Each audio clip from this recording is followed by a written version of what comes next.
folks, I'm Nathan, two guys in a ride, and today Rob and I are here at the Street Machine Nationals, and we're here with Jake, and we stumbled upon this car. Jake, what do we have right here behind us? Well, right now we have my 1991 Toyota Century. Toyota Century. That's not a name you hear often in the U.S. Definitely not, no. It's because they weren't sold here. They were not. Only sold in Japan. So how did you get it here?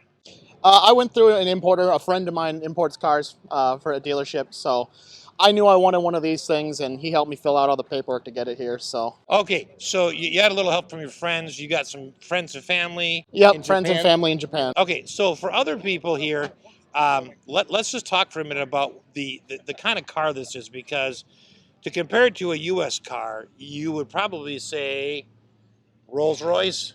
Rolls-Royce, Bentley, okay, British car. British, yeah. I'm just thinking it would be here sold here in the United States, because this was a top-end luxury car. Now, how common was it to see it in Japan?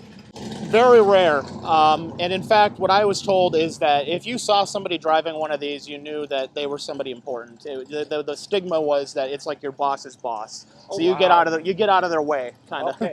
Yeah. All right. Well, and we'll take you on a walk around, a tour of the whole thing, and folks, you're going to see why. I mean, this is set up obviously for the backseat person. Right. All right. Okay. So, approximately how many miles did this have on it? At the moment, it's got about 118,000 kilometers on it, and so about 70,000, close to 70,000 miles. Okay. Do you know anything about the car's history? Very little. I know it came from the Miyagi Prefecture. Okay. I specifically wanted. That's where my friends and family are. Okay. So I wanted it to be close to them because I was going to need them to actually go and pick it up for me. Yep. So okay. Beyond that, I don't know much of the history. I know what Toyota dealership they took it to for service. The stickers are all still in it. So okay.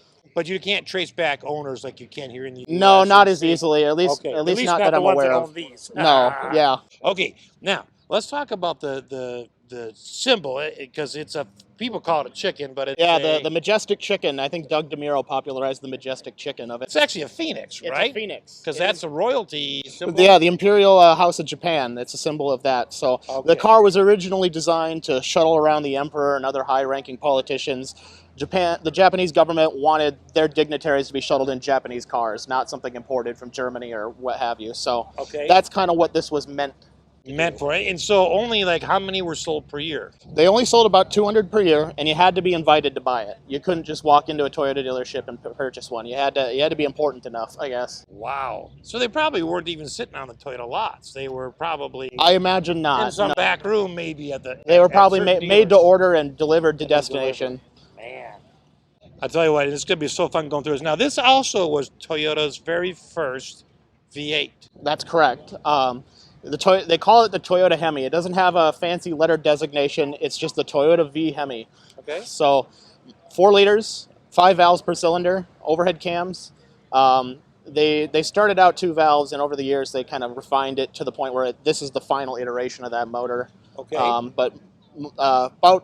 They rate them at about 200 horsepower, but Japan's notorious for underreporting their horsepower.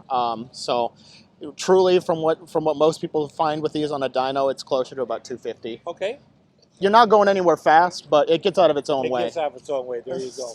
Now, are they still made in Japan? They are still making these. Are they still as rare? They are still as rare. They're a lot more comparable to what you'd see in a Rolls-Royce now. It'd be a lot they'd be a lot harder to tell apart, where this was quite different at the time. Now the new ones are a little bit more mainstream. Okay. Wow. All right, so let's walk to the back here a second. It didn't state Century in any place except for right here on the back. One Toyota badge. And one, that's it. So it was a luxury car for the very select few. Right. But it wasn't made to be flashy, to say hey, look at me. Very understated, and that's, I believe, that's a part of the Japanese culture, in a sense that it's not about flaunting or flashing or making yourself look like a peacock, so to speak. Okay. It's very mature, dignified, refined. Okay. Can we open the trunk and take a look inside? Sure, well, sure thing. I got a lot of stuff in it, but... Well, we just want to kind of see the size of it. And it's just... That's the beauty of it. It's so big, you can get a lot in it. So Wow. Okay. Yeah, that's deep.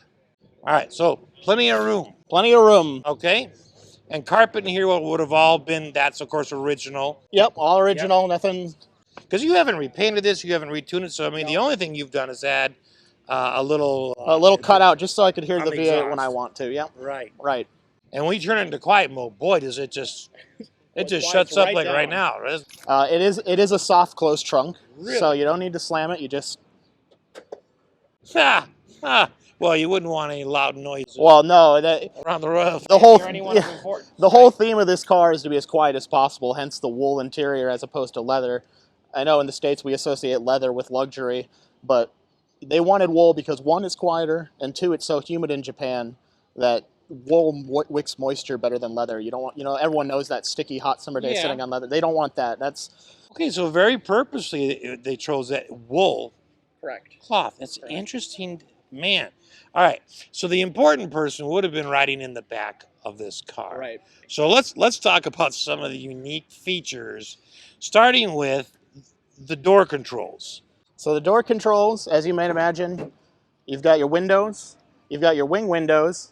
You've also got the ability to move the seat in front of you forward or back so you can get more room. You can move the seat in front of you? Yep. There's also, I don't know if we spotted it before, but there are also roof controls that do the same function. And there is also a rear view mirror, so you can see what the driver sees in your rear view mirror, and you can tell them if they need to go faster, slower, or what have you.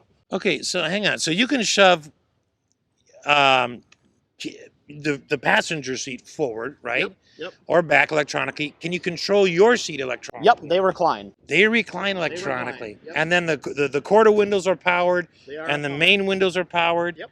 All right, so in the armrest, you got your tape recorder for when you're recording your business meetings, or you got an important those secret government, top government meetings. Got to be able to record your conversations when you're that type That's of person. pretty awesome. A recorder built right in. Now, directly opposite that, on sort of the front or the back of the front seat, there's another. Yep, that's your climate control. So that's more just what you typically find in a luxury car, and that, if hot or cooler, where do you want it, how hot do you want it? So nice, so that they had that. I mean, this is why we say it was comparable, say, to the Rolls Royce. Right.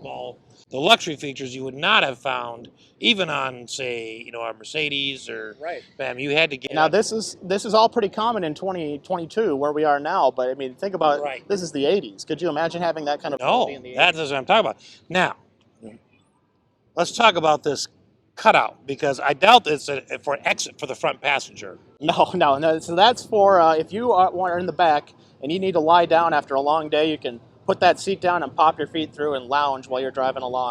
Put the seat back a little bit. Yep. And I can personally vouch, I have taken a nap at a rest stop in the seat like that. It is comfy. So not only did you have all those physical controls, but you've got, I think, a remote. We have a remote as well. Same exact controls. They're a little bit redundant, but you don't even need to lift your arm in this car. You just lay back with that remote. Air conditioning, stereo, radio. So I mean, because normally you think, okay, you got to point it at something to get it, but you can just sit there and click it. Just sit there and click it. So whatever is connected to, it's being able to do that from anywhere in the car, which is, of course, at this level what you'd want. Yeah. Ah, man. This is now, of course, is all original interior. All original. It's held up pretty good. And the whole entire car is original. Yep, everything's original. I love the symbol up on the side. Oh, the crown logo here? Yeah, I love that. Okay, let's move up to the front, because it just kind of continues. It just keeps going. You keep finding more and more. So you've got a powered passenger seat, which would have been like a four-way power, back tilt. But then the driver's seat is more than that. So not only can you control your seat up front, but as the chauffeur, you're expected to be able to control the rear seats as well. So if they ask for their seat to go back, you got to be able to do that from up front. They want seat warmers, you got to be able to do that from up front. Oh, you can do all that from up front from the driver? You can see those window controls. There's a lot more going on there. Oh, yeah. Oh, my gosh. So the chauffeur can control all that stuff. Yes. That is just... Now, there's one other thing I had forgotten to mention earlier that I'd really like to show you. The front climate vents actually oscillate. Are you serious? Yes. They oscillate to evenly distribute air. All right, so not only do you have power seats both sides, you're able to control everything in the back from the drive. Yeah. I'm falling in love with this car. I like buttons. This is a great car for a road trip. I tell you what. Now your gear shift is unique. I mean, Yep. it's one of the options you could get on the car. Yep. But tell us about it because it's like coming out of the dash. So I wanted a call. You could get these car with a traditional automatic right in the center, like we're all used to. Okay. Or you can get them with a column shift. I particularly wanted the column shift, and the reason that I want that is one, I think it's a little more odd to see a car like this with a column shift, and I like the odd cars. Number two, being in America, a lot of things are left-hand side. So if I come to a bank or a drive-through, I just put it in park and I slide across the bench and I can do my business. Hey, back. you were thinking ahead. Yeah. So Oh man. column shift works real well for my life. All right, now it has a tilt steering wheel. Tilt steering wheel. Yep. Does it telescope as well? Yes, it does. Oh wow! For that year, that's just awesome. And it had a completely digital dash. Completely digital dash. That was added some point in the 80s, and retro digital was real in the 80s. So Yes, yes. Now everything on it works, right? everything works. Every feature in this car Toyota works. quality. Yep. All right, so let's talk about the center console. You know, first of all, up on top you have got a clock, right? Yep. That's correct. And that's just a clock. Just a clock. Nothing fancy about the clock. All right, and then down below you had climate control, right? Yep. Climate controls. It is auto climate control. Ask It is in Celsius though, so you have to do your conversions if Okay. you're in the States. But All right. you just set it. You want it 25 degrees Celsius. You set it. It'll manage everything else for you. Oh, that's sweet. Now, down below, this was a stereo that was in it, right? When I purchased it, the stereo was in it. Yes. The original stereo was not with it, but it would have been different. It would have been different. It would have been a more traditional of that era stereo, which I imagine is why the previous owner swapped it. He wanted something for his That he phone. could use. Yeah. Right now, the speakers that are you see in the door here and in here, are those factory? I am not sure, but I believe they're aftermarket, at least in the window pillar here. Okay, Because all they're right, Alpines. they're added. But Okay, these are stock for sure. These are stock they're, in the door. They're fabriced over. okay. But it works. You have tunes when Yep. you're going somewhere. Yep. There's also a power sport mode on there. So if you want to accelerate 0.1 seconds faster, you put it in power mode. You know, Camry's had that. Right. My You know, my buddy's 4Runner has one from this era. You just hit the power button and then you got a little more. I don't know if it was better acceleration or just shifted later. Either way, I can't tell. you got a little faster. But if I get on the highway, I put it in power. Man, I tell you what, Jake, the amount of luxury items that are on this car for the 80s, Right. that's just crazy. I love sort of the James Bondish tape recorder in the back that, because there's a cover that the armrest cover comes over. Yeah, you don't need to advertise you have it. It could be. Yeah, it could Could just be a little going. covert. I love it. Absolutely, and I love the leg extension. That's a personal favorite of mine too. Now, how has it been driving a right-handed car in the U.S.? Now you'll get differing opinions, I'm sure, but for me, it's not too bad. Okay. The main thing people mix up is the turn signal and the wipers because they are inverted. The pedal layout's the same. Everything else is pretty much the same. It's just those wipers and Well, I'd say people just need to watch. If your windshield wipers are going to the left, that's where you're turning. that's pretty much it. Yeah. All right, let's walk to the front. Yeah, you've got some unique mirrors up here, which is that's standard. That's how they came. Do you have a control to move them, or are they locked? Okay, All you do. electronically controlled. I can control that from the driver's seat. Okay. Are they functional? Personally, I like it better. Really? Okay. The style is obviously subjective, but I like not having to take my eyes off the road to use my mirrors. You still got to check your blind spot, obviously, but sometimes you just want to see if somebody's coming up on you, and you don't even need to turn your head. So. Yeah. Now, what were these just turn signal indicators? Marker lights, turn signals. So when I turn it on, they'll glow yellow, so I can just look across the hood to see if my signal's on. Okay. All right. Now, these are hubcaps? Yep, they're hubcaps, so they are a steel wheel under there. Okay, but is the hubcap plastic or steel or aluminum or? I believe it's a brushed aluminum or stainless. I'm not sure. Yeah, that's not. It's not cheap. No, I was going to say, for this, for the level that this car's produced at, you wouldn't want a cheap one. No, right? everything is nice to touch and sturdy, and there's nothing on here that was skimped on. Okay, so you got this your side turn signal. Now, one option mine doesn't have that I wish it did is some of them came with the actual mounting still on them for mounting a flag. So if you're picking up somebody from the United States, you'd put a little U.S. flag on there. Okay. What were these for?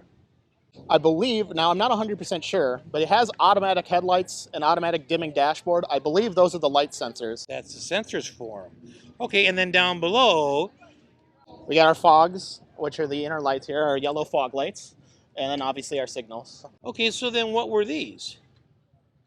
Corner Corner lights? they're just a corner light, I believe. Let me turn on the lights actually, because now You're going to learn something new. I'm not usually standing in front of it when they're on. Okay, so it's like a parking light, but then say, go turn a turn signal on. I don't know if they'll turn on without the key, but High beam is just the main big light. Yeah, okay. It's just a parking lamp. So now it's dim. It's a cornering light. Yeah, so it's dim, and then when you turn, yep, now that light, so it's going to shine. Okay. See, I'm still learning things about this, and I've had it for a while. Here, just leave it on for a second. Sure thing. So, I mean, that's really nice. I mean, this is really neat. And it looks great. It looks fantastic. It looks timeless. I think it's aged very well. It's done beautiful. So, do you have more other cars that you collect? So funnily enough, I've had race cars. I've had drag cars that I've built. Okay. And then I went through a traumatic life event a little while back and decided to just kind of reevaluate. And now I'm more into the cruisers here. Okay. So I've got a W126 Mercedes. Oh, At home. that is my favorite body style Yes. of Mercedes. 500 SEL. I got that at home, and then I like my land yachts. That's Yeah. So if you ever need that one driven around a little bit, just give it to me, and I'll take care of that for you. What is one of your favorite memories with this car? favorite memory has got to be when I brought it home, actually, because granted, I had somebody look it over in Japan, and I got some pictures and I knew what to expect. But when I got it, all I had done was new tires, and I didn't even have an oil filter because the shop wouldn't touch it because they didn't know what oil filter it was. So they just flushed the oil and put new oil in it. So this car, having sat for 5 years, arrives via boat on the dock with just new tires and some fresh oil, and I drove it all the way from Virginia back to Minnesota. And it drove great. And it drove great. Air conditioning works? Yeah, everything was comfy. Oh my God. Auto climate on. And that's again a statement to Toyota quality. Right. Just overbuilt, well done. Man, I'll tell you what, Jake, thank you so much for sharing your story on this car and the car itself with us. We sure appreciate it. I really appreciate your time. Thank you. Thank you. And thanks for watching. So you got the cutout.